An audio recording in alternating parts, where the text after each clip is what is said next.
தொழுகையில் வந்து முதல் சஃப்பில் நிற்கிறதுக்கான நன்மைகள் என்ன அப்படின்னு சொல்லி கேட்குறாங்க. அல்லாஹுடைய தூதர் ஸல்லல்லாஹு அலைஹி வஸல்லம் சொல்கிறாங்க, இன்னல்லாஹ வ மலாயிகத்துஹு யுஸல்லூன அலஸ் ஸஃபில் அவ்வல்.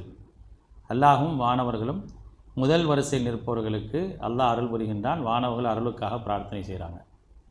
அப்போ திருப்பி வந்து சஹாபாக்கள் கேட்குறாங்க, வல சானி ரெண்டாவது வரிசைக்கு அப்படின்னு கேட்குறாங்க. இப்போ திருப்பி நபி ஸல்லல்லாஹு அலைஹி வஸல்லம் சொல்கிறாங்க, இன்னல்லாஹ வ மலாயிகத்துஹு யுஸல்லூன அலஸ் ஸஃபில் அவ்வல். அல்லாஹ் அருள் புரிகின்றான். வானவர்கள் அருள் வேண்டி முதல் வரிசை உள்ளவர்களுக்கு பிரார்த்தனை செய்கிறாங்க. மூணாவதும் கேட்குறாங்க, வல சானி இரண்டாவது வரிசைக்கு அப்படிங்கிறாங்க. அப்போ திருப்பி அல்லாஹ்வுடைய தூதர் சொல்கிறாங்க, இன்னல்லாஹ வ மலாயிகத்துஹு யுஸல்லூன அலஸ் ஸஃபில் அவ்வல். அல்லாஹ் அருள் புரிகின்றான். வானவர்களும் அருள் வேண்டி துவா செய்கிறாங்க முதல் வரிசையில் உள்ளவர்களுக்கு.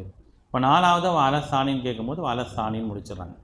இப்போ இந்த ஹதீஸே வந்து முதல் வரிசைக்கான முக்கியத்துவம் எந்த அளவுக்கு இருக்குது அப்படிங்கிறத நமக்கு சொல்லி காட்டுது. அதனால் வர்றவங்க முதல் வரிசையை தேர்ந்தெடுத்து உட்காருவது என்பது அல்லாஹுடைய அருளை பெறுவதற்கான ஒரு வாய்ப்புகள். அந்த வாய்ப்பு இருந்தும் தவற விட்டோம் அப்படின்னா அந்த பாக்கியத்தை நம்ம என்ன செஞ்சணும், இழந்தவர்களாக ஆயிடுறோம். இதில் இன்னொரு பிரச்சனையும் இருக்குது.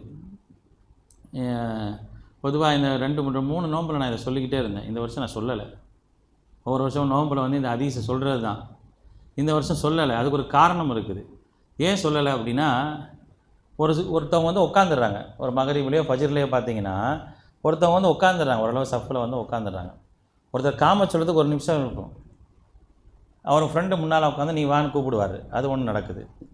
ரெண்டாவது என்னென்னா, வர்றவர் என்ன செய்ய வேகமாக வந்து உள்ளே வந்துட்டு, அதாவது ஏற்கனவே அதில் உட்காந்துருப்பார். ஒருத்தர் காத்துட்டு ஒரு 20 நிமிஷம் உட்காந்துருப்பார். வேகமாக அவர் நிற்கும் போது டக்குன்னு ஒரு உள்ளே போந்துடுவார்.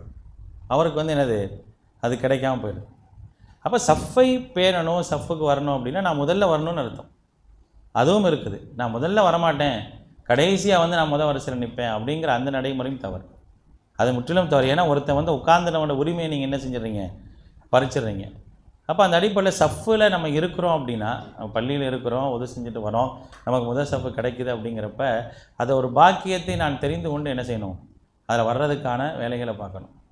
அதை வந்து அவர் அது உணரலை அப்படின்னா அப்படி இருப்பார். உணர்ந்துட்டார்னு என்ன செய்வார், வந்துடுவார். அவ்வளோதான். அதோட முக்கியத்துவம் அதுதான். 3 தடவை சொல்லிட்டு 4வது தடவை சொல்லும்போது வல சாணின்னு முடித்தாங்கல்ல.